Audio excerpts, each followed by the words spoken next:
Magic players aren't just looking for chaff to sit around in their deck boxes, they're looking for cards they can use.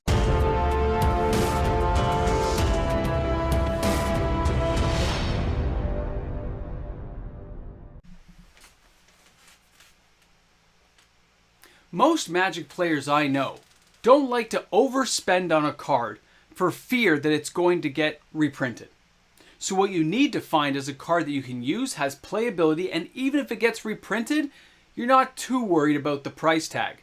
Welcome back, everyone. MTG Moxman here, and thanks again for hanging out with me on the channel today as we go through some cards that, although they probably and will get reprinted at some point, these cards have playability that will reach far into the depth of your game. They're going to allow you to use these cards for years and years, and yes, although they'll get reprinted, you're still going to get a lot of playability, a lot of value out of those cards, even as they get reprinted. So let's go ahead, take a look at some amazing Magic cards that most players, if they don't already have, probably should. Let's get this party started. The first card I'm going to share with everyone is going to be Treasure Vault from Adventures in Forgotten Realms. If you don't own this card, you probably should at least pick up a copy. Treasure Vault has tap to add, a waste to your mana pool. But when you look at that double X, sacrifice Treasure Vault to create X treasure tokens, that is something unique and special that can't be understated depending on the type of deck you're building and how you decide to use this card. So going forward, a card like this could have some real janky fun uses as well as some actual good deck building ability when we get further into these type of sacrificing and token creation decks. Now when we take a look at our next card, this is Hall of Heliod's Generosity. This card is one of the ones I've mentioned in the past because it does something that you really can't do without nowadays if you're playing with enchantments. 1 white and 1 generic. Put target enchantment card from your graveyard on top of your library. Talk about bringing back any great enchantment that you had from Kamigawa, any amazing enchantment you can think of from back in the day like the Abyss, maybe Neither Void, maybe you're just bringing back the Eye of Chaos, I don't care. This card allows you to do something much easier and simpler, and it's harder to get rid of than just some kind of board wipe because most cards say non-land permanents. This is one of those great cards at a very affordable price tag that I just think players should at least own at least one copy, and it will get reprinted. These cards will come around again, but chances are the equity in these cards will build for a while yet before they decide to print it, and this is one of those cards you can see it's starting to have an uptrend. So better to get it before it goes too high, but we're probably a few years away from any type of reprint. Now the next card is Sneak Attack, and this card, of course being reprinted again, just drives down the value, but more and more cards work well with this type of enchantment. Being able to pay 1 red and put a creature card from your hand into the battlefield, that creature gains haste. Think about the nasty creatures out there. Think about dragon decks with all these ancient dragons. Think about the decks out there, and instead of spending $50 or $100 on this card, you can get it for under $10 now.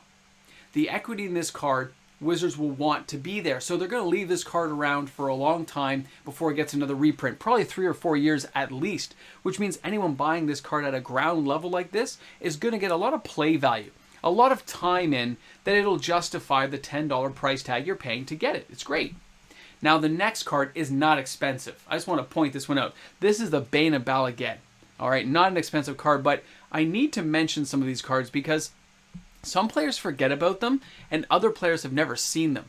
Now these are Eldrazi, and this is a 7 casting cost Eldrazi. This is the cheapest Eldrazi that has these types of abilities you need to know about, and that is Annihilator. This one actually doesn't say Annihilator, but the game effect is the same. When you look at this market value of under $1, and it says whenever Bane of Bala Ged attacks, defending player exiles 2 permanents he or she controls. So think about that card coming out. Think about it coming out with a sneak attack, and they're hitting you right away. They're smacking you, and you're having to sacrifice. On turn 4, possibly turn 3, depending on how quick you can get that sneak attack out, you could have this creature slapping them on the battlefield and making them sacrifice permanents, which they may never recover from. And if you have a way of animating dead and bringing this thing back again, or finding other ways to sneak it back out, this is just insane. And that's why these cards aren't made anymore. So what is the life of this card? What are the chances of a reprinting of a card like this anytime soon? I bet you it's nil. I bet you this card will eventually start creeping up. It'll start gaining a little bit because people just can't really deal with Annihilator. You have to have an answer to it instantly, and if you wait for the right time to use it, nobody's going to have it. So it's just one of those cards. And that brings us to our next card, Eldrazi Conscription. Now, when you look at Conscription here, guys, it's had a whole little up and down kind of world for its value, but it's only been reprinted a little tiny bit. So you look at this card, and there's a great big Emrakul in the background, but look at it. It's an 8 casting cost enchantment, which means cards like the Heliod's Generosity work with this card to bring it back, and it's generic mana. Enchanted creature gets +10/+10, and has Trample, and Annihilator too, which means as soon as they attack with it, defending player has to sacrifice 2 permanents. Think about what these kind of cards can do when they work and when you can find cheaper ways of getting them onto the battlefield. You don't want to pay the 8. You want to find a way of sneaking it out there. There's lots of ways to getting enchantments onto the battlefield. Like everything else in this game, you can find those shortcuts to make these cards work. And this card, chances are, will drift upward over time. This is that kind of card. Since they know they're not going to reprint it, it's going to have a longevity to it and the value base that can warrant a $30 price tag for a player who wants to buy it. Now, the next card is Mana Crypt. This is not one to buy. This is one of the ones I'm going to tell you not to buy. It's been a couple of years since we've seen a reprint of this card. It is due for a reprinting. If you own this card, good for you, kudos. I don't own one, but I am betting a reprint is coming soon. This card has been slowly kind of drifting up again. The market is in a perfect equilibrium where like buyers and sellers still picking the card up, trading for it mostly from LGSs, but it's still moving. But I think this card can just wait for a reprint, drive the price down about 30 to 40%, and that's when players will really dive back in and pick up copies. I know I'm waiting for it, and I have the patience to wait this out and see where this card goes. Now, the next card is Cabal Coffers. This one here has totally bottomed out. Okay, I'm showing you the Torment version, where this card, just to show you the price of where it used to be, was like $150. And look where it is now, okay? This card has been reprinted, but it says 2 and then tap. Add black to your mana pool for each swamp you control. In a mono black deck, in commander decks, this can just be devastating depending on how you play it and depending on what cards you have in combination with it.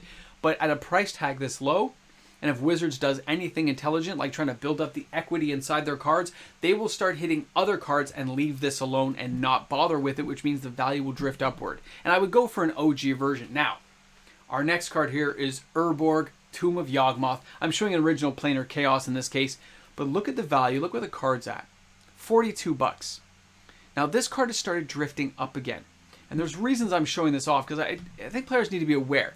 Each land is a swamp in addition to its other types. Remember this? Remember that one? Says it's swamps. This one says it's swamps. Now you can use other combinations of mana to ramp up that black mana. That means you can have a multicolored deck using these types of cards. You can get versatility for the price that they're asking for it. For what you look at, you say, is this worth $40? Chances are it is, and I would go again for original versions just because of the fact there's not a lot of price difference nowadays, but the upswing on OG original printings could be a lot higher for players seeking them out. It's just one of those things to keep an eye on. And that leads us to the next one, which is Yavimaya Cradle of Growth. Totally bottomed out now, under $10. Modern Horizons 2, and I'm hoping one day they finish this whole cycle to go along with Urborg, Tomb of Yawgmoth, but this one says each land is a forest in addition to other land types. Remember, everything's a forest as well. Everything's a swamp. You see where I'm going? Maybe everything's a mountain, everything's an island, everything's a plains. We could hope that they finish that, and that would make cards like this just work with such synergy for 5-color decks that I'm willing to pay $8. Aren't you? That's like, why would you not? Because if this thing doesn't get reprinted, just like I showed you with Urborg, Tomb of Yawgmoth, it will start drifting up eventually. The further we get from Modern Horizons 2, the further we get from reprintings, the closer this thing will start rising. It'll start gaining in value, and it'll drift up slowly at first, but players just won't see it until it's already at $20, $25 again. And the last card I want to share, in this case, I'm showing Marsh Flats, but just keep an eye on all of these amazing, amazing lands, because when we take a look at how low these prices are, market value of $12.87, Wizards wants fetch lands to have value. And under $10 is probably not what they intended. But the sheer volume you got out of Modern Horizons 2 and the different variants they put in there drove the prices to the floor.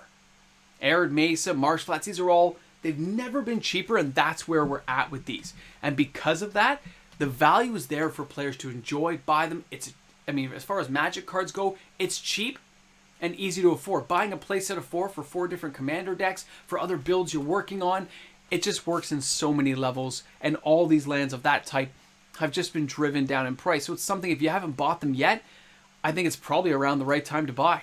So these are cards I thought had real value and real value for the future, for the playability of a deck you might be working on. I can't wait to see the comments. Thanks a lot for hanging out. Have an awesome day today in the world of Magic, because you deserve it, and I'll see you guys in the comment sections. A big thank you and shout out to the fantastic patrons of MTG Mox, man. Without their help, this content creation would not be happening. Thanks again, everyone, for being there. I can't wait to see you guys this weekend for the Hot 10. Have an awesome day. Well, the snow's melting. It's a good thing. It's warming up, which is weird for this time of year in Canada. But I'm glad I'm not slipping on ice, and I'm glad I'm not doing some back-breaking shoveling right now. So thanks a lot for being here, guys. Thanks for hanging out. You guys are awesome. You know it's true. I look forward to seeing you after you've cleaned your rooms.